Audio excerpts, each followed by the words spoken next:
आणि मला तुम्हाला सांगायला आनंद वाटतोय की मला आता माहिती मिळाली आहे की 80% भारत आता बंद आहे. 80% भारत उत्तर भारतामध्ये, उत्तर प्रदेश असेल, राजस्थान असेल, मध्य प्रदेश असेल, बिहार असेल, झारखंड असेल, आज आंबेडकरी चळवळीची माणसं रस्त्यावर आलेली आहेत आणि संविधानिक मार्गाने आज बंद मध्ये सहभागी झालेले आहेत. मला या माध्यमातून आम्हाला राष्ट्रपतींना सांगायचं की हा भारत देश डॉक्टर बाबासाहेब आंबेडकरांच्या संविधानावर चालणारा आणि सुप्रीम कोर्टाने जो निकाल दिला तो भारतीय संविधानाच्या विरोधामध्ये आणि म्हणून डॉक्टर बाबासाहेब आंबेडकरांनी जो संविधान दिलेलं त्याच्यामध्ये अनुसूचित जाती आणि अनुसूचित जमातीच्या लोकांना 341, 342 नुसार जो आम्हाला अधिकार दिला तो अधिकार हिरावून घेण्याची अवलाद या पेशवाईमध्ये, पुण्यामध्ये, तिथून हे सगळं दिल्लीपर्यंत घडतात. म्हणून आपण पुण्यातल्या लोकांनी या पेशवाईला, या RSSला, कारण या त्या सुप्रीम कोर्टामध्ये कोण आहे?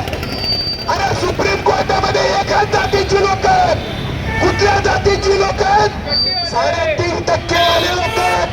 आणि म्हणून महाराजांनी सांगितलं की आम्हाला सुप्रीम कोर्टामध्ये सुद्धा अनुसूचित जाती, अनुसूचित जमाती, ओबीसीच्या लोकांना आरक्षण मिळालं पाहिजे. नाहीतर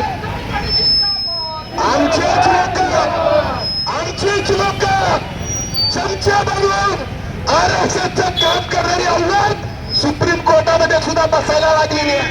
आणि म्हणून मला आपल्याला सगळ्यांना सांगायचं कलेक्टर साहेबांच्या माध्यमातून आम्ही राष्ट्रपतींना निवेदन देणार आहे. निवेदनामध्ये सांगणार आहोत की अनुसूचित जाती आणि अनुसूचित जातीच्या लोकांना तुम्ही वेगळं करू नका. तुम्ही आमच्यामध्ये जातीमध्ये भेद करू नका. अरे महाराजांच्या ढोर वडार काही अरे आम्ही सगळं गुन्हा गोविंदाने मानणारी लोक आहोत.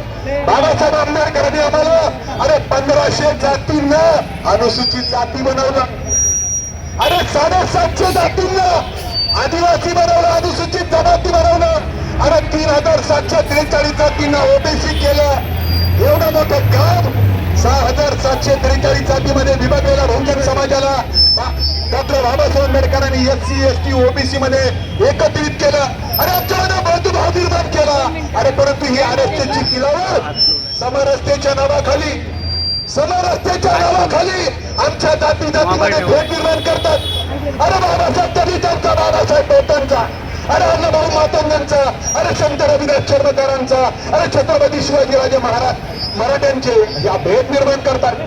आणि त्या भेदाचा परिणाम या सुप्रीम कोर्टाने हा जो निकाल दिलेला आहे तो निकाल तेच सांगतोय की जातीमधली जी उतरंग आहेत, जी मान्यवर कांशीराम साहेबांनी सांगितली की पूर्वी जाती व्यवस्था या देशामध्ये निर्माण करण्याचे काम ही लोक करतायत. मित्रांनो, आपण खबरदारी घेतली पाहिजे. आपण जातीमध्ये भेद न करता आपण बहुजन झालं पाहिजे. आपण बहुजन झालं पाहिजे. बहुजन हिताय, बहुजन सुखाय. आणि म्हणून हा इशारा, हा 21 ऑगस्ट 2024 हा इशारा आपल्याला सगळ्यांना एकत्र यावं लागेल, संघटित व्हावं लागेल. अरे निळा झेंडा म्हणजे आकाशाचा रंग निळा, अरे समुद्राचं पाणी निळं. अरे निळा झेंडा कुठल्या जातीचा नाहीये. अरे निळा झेंडा हा बाबासाहेब आंबेडकरांच्या संविधानाचा झेंडा, हे आपण लक्षात घेतलं पाहिजे. आणि म्हणून माझी मित्रांनो, माझ्या माता भगिनीला, माझ्या दोस्तांनो, कलेक्टर साहेबांना सांगले की राष्ट्रपतींना तुम्ही सांगा की देशाची भावना तीव्र, जनतेमध्ये क्षोभ आहे. आणि या क्षोभाचं, या जनतेच्या रोषाचं तुम्ही राष्ट्रपतींना सांगून सुप्रीम कोर्टाचा जो निकाल झाला केंद्र सरकारने तो रद्द करून अनुसूचित जाती आणि अनुसूचित जातीचं जे आरक्षण आहे ते सूची 9 मध्ये टाकावं. म्हणजे कुणी माहीत चालेल भविष्यामध्ये SC, ST, ओबीसीच्या अधिकाराला, आरक्षणाला हक्क लावणार नाही. हीच या ठिकाणी आपल्यासमोर सगळ्यांसमोर मागणी करतो. आणि आपण सगळेजण, अरे आपण भीमाची आवाज आहे, आपण सगळेजण एकत्र येऊन हा लढा आपण उभा करू, एवढंच या ठिकाणी सांगतो. धन्यवाद. जय भीम, जय महाराष्ट्र. यानंतर